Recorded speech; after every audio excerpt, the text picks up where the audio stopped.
was told that that's quite a privilege because even diplomats that come over to look at Singapore education are not allowed into the school system.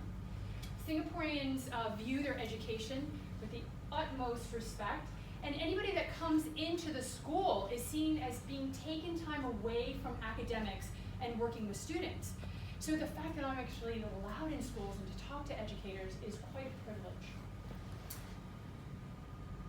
So my research topic was really career readiness in the United States. So my specialty is actually looking at special education students. Special education students, let me qualify that, the ones that have mild disabilities, the ones that might have executive functioning skills, dyslexia, dysgraphia, cognitive ability are still very high. So they're normal intelligence, but they test very low. And what opportunities they have once they graduate in order to get jobs. So it's really workforce preparedness. So in the United States, that's a huge thing right now. We're actually changed our curriculum. For anybody that knows about the United States and the curriculum, we're moving towards Common Core. And it's career and college readiness, which really helps the students that I work with who really need to concentrate on career. For the longest time, it was college readiness, college readiness.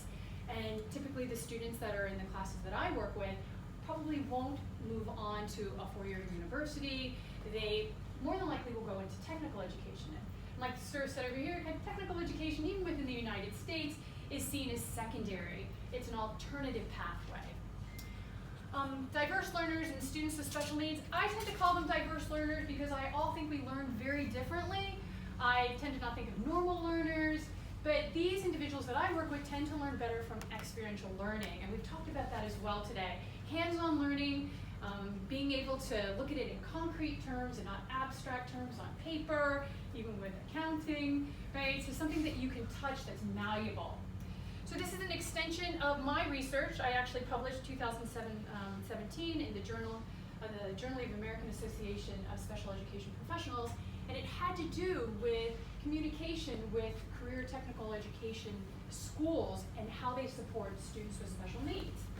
So in order to gain global competency, as I mentioned before, I wanted to come over to Singapore to find out how they support diverse learners. So my research question was to look at educational policy within Singapore and multi-agency collaboration. Because Singapore, being a very small nation, actually has a lot of communication and collaboration with different segments of their government, especially workforce development and how that impacts on education. So I first wanted to find that out.